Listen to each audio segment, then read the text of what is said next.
What would you do if the place you called home, the sanctuary of your community, was defiled by someone you thought you knew?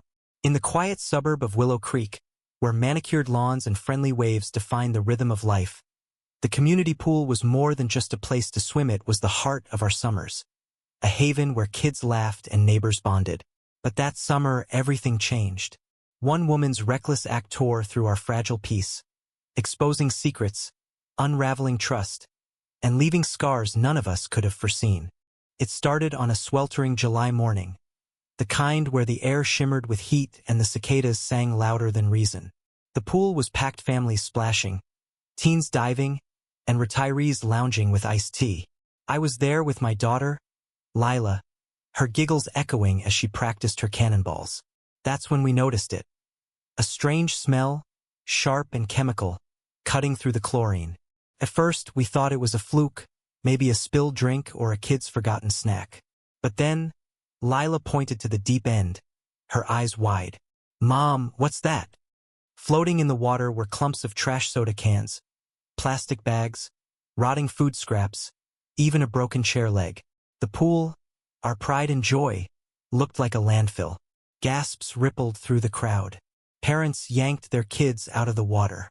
Someone shouted for the lifeguard, but young Ethan, barely 18 and new to the job, was already on his phone, calling the HOA president, Margaret Chun. Margaret arrived within minutes, her face a mask of fury. She was a no-nonsense woman, the kind who ran the HOA like a military operation. "Who did this?" she demanded, scanning the crowd. No one answered, but whispers spread like wildfire. Fingers pointed subtly toward one name, Karen Mitchell. Karen was a fixture in Willow Creek, but not the good kind. She'd been caught yelling at kids for riding bikes too close to her driveway, complained about noise from barbecues, and once tried to sue the HOA over a tree that blocked her view. She was the kind of person who made you lock your doors at night, not out of fear of crime, but out of dread for her next outburst. Yet no one expected this. The HOA launched an investigation. Security footage from the pool's entrance showed a figure in a hoodie dumping bags of garbage into the water at 3 a.m. The figure was careful, avoiding the camera's direct gaze, but the hoodie, bright red with a distinctive logo, was unmistakable. Karen had worn it to every HOA meeting, complaining about community standards while sipping her overpriced coffee. By noon, the police were involved. The trash wasn't just household waste.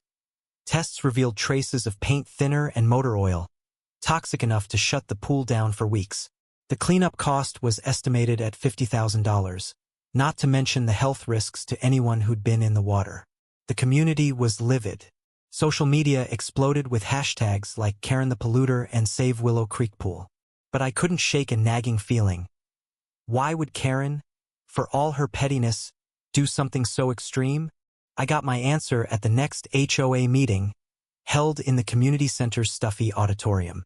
Karen stormed in, her red hoodie defiantly on display, and denied everything.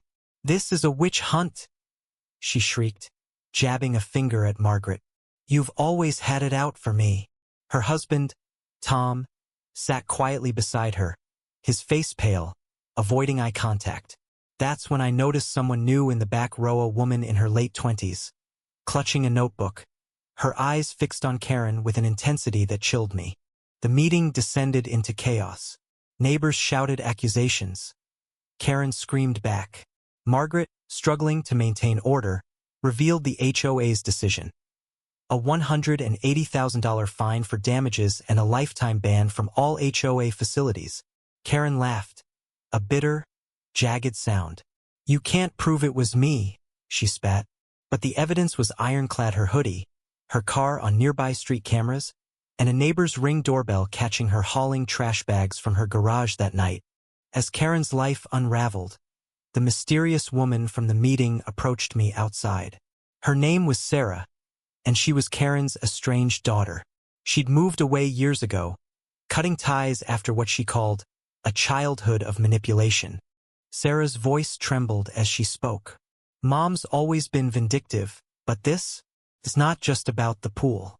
She's hiding something bigger." Sarah's words haunted me. I started digging, talking to neighbors, piecing together Karen's life. She'd been struggling financially, her husband's business had tanked, and their house was on the brink of foreclosure. But the real twist came when Sarah showed me old emails she'd found on her mother's abandoned laptop. Karen had been in a bitter feud with the HOA over a rejected proposal to sell part of the community land for development. The pool, she'd written, was a symbol of their arrogance. She'd vowed to make them pay. The plot thickened when I learned about Tom. Quiet, unassuming Tom, who'd always seemed like Karen's shadow, had been working with a shady contractor to dump toxic waste illegally. The pool incident wasn't just Karen's tantrum, it was a cover. By tainting the pool, they'd hoped to distract from an environmental audit that could have exposed their scheme. The trash was a decoy, meant to look like petty vandalism while they buried evidence of their real crime. The truth came out in court. Karen's defiance crumbled as prosecutors presented emails, bank records, and even a recorded call where she bragged about teaching the HOA a lesson. Tom, desperate to save himself, turned on her, confessing everything. The judge didn't hold back. Karen was fined $180,000 for the pool damages, and both she and Tom faced criminal charges for environmental violations. The community reeled, torn between relief and betrayal. Our pool, once a place of joy, was now a symbol of greed and deceit. But the real heartbreak came later. Sarah, who'd returned hoping to confront her mother, broke down at the trial. "I thought I could forgive her," she whispered to me outside the courthouse. "I thought there was something human left in her." She'd spent years rebuilding her life, only to see her mother destroy everything: her reputation, her family, her community. Sarah's tears were a reminder that Karen's actions didn't just poison the pool. They poisoned trust, love, and the fragile bonds that held us together. The pool reopened months later, sparkling under the autumn sun, but it wasn't the same. Kids still swam, but parents hovered closer. Neighbors smiled, but the warmth was forced. Karen's house went into foreclosure, and she and Tom vanished, leaving behind a for sale sign and a legacy of distrust. I watched Lila dive into the water one last time that season, her laughter quieter now, and wondered if we'd ever feel whole again. Sometimes, I think about Sarah, carrying the weight of her mother's sins, and I wonder if she found peace. Sometimes, I think about Karen, alone with her rage, and wonder if she ever regretted what she'd done.